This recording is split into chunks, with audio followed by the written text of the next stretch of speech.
विश्व के सबसे विशाल लोकतंत्र में अब सरकार को तानाशाह नहीं कहा जा सकेगा।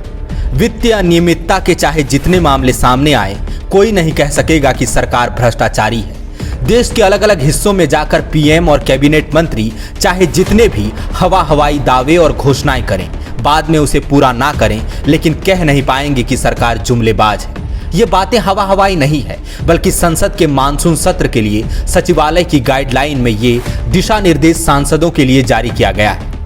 विश्व के सबसे विशाल लोकतंत्र की साख पर बट्टा न लग जाए, इसलिए अब केवल मीडिया का टेटुआ ही दबाया गया था। लेकिन अब ऐतिहासिक फैसला लेते हुए प्रचंड बहुमत की सरकार ने जनप्रतिनिधियों की आवाज को भी म्यूट कर देने का फैसला सुनाया है। कुल मिलाकर बात ऐसी है कि संसद में अब ना कोई वकील होगा, ना कोई दलील होगी, फैसला ऑन द स्पॉट होगा। कहते हैं लोकतंत्र में सवाल सबसे बुनियादी चीज होता है। Instagram reel, Facebook watch list, Twitter की टपरी और हिंदू बनाम मुस्लिम की बहस जैसे अति अहम मुद्दों में फंसे आप लोग अभी तक नहीं जान पाए होंगे, तो आपको बता दें कि अब संसद में कोई भी सदस्य तानाशाह, भ्रष्टाचारी, भ्रष्टाचार, जुमलेबाजी और खालिस्तान जैसे शब्दों का इस्तेमाल नहीं कर पाएगा।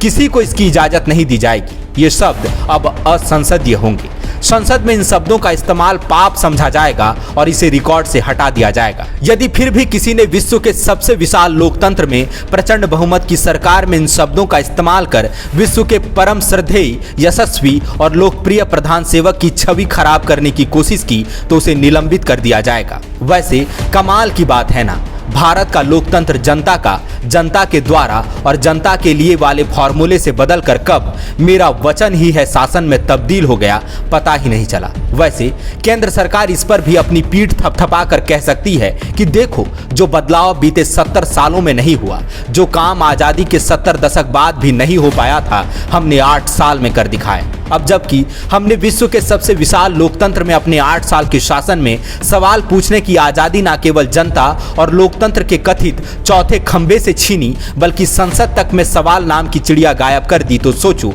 पिछली बजट में हमने जो अगले 25 सालों का रोड मैप तैयार किया, उसमें क्या क्या करेंगे। क्या होगा? वही होगा जो मंजूरी प्रचंड बहुमत सरकार होगा। जनता ने मान लिया है, मीडिया मानने को मजबूर है और संसद के सदस्य भी मान ही लेंगे कि प्रधान सेवक जी ने कुछ कहा है तो ऐसे ही थोड़े कहा होगा। प्रधान सेवक ने जो किया है कुछ सोचकर ही किया होगा। ऐसे ही अनुमानों और मान लेने की प्रथा पर हमारा विशाल लोकतंत्र चलता रहेगा। ना कोई शिकायत होगी, ना कोई शिकवा। हो सकता है कि जब सवाल ही ना हो तो समस्या पता ही ना चले। लोग समस्याओं के साथ जीना सीख जाएं, जैसे कोविड के साथ जीना सीख लिया, और फिर खुशहाली इंडेक्स में हम नंबर 1 होंगे। वैसे भी आखिरकार कब तक विदेशी राष्ट्राध्यक्षों के दौरे में झुग्गियों को हरे पर्दे से ढकने का ढोंग करते रहेंगे?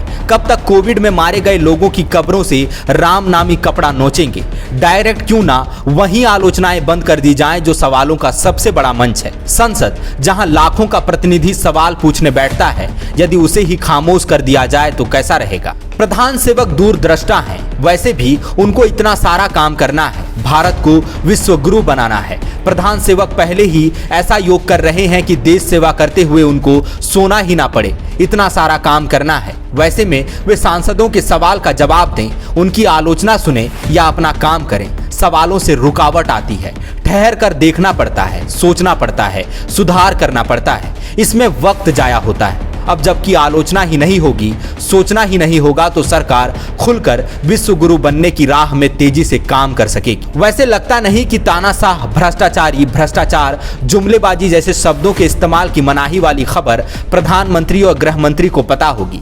लगता नहीं कि वे जनता की आवाज दबाना चाहते हैं।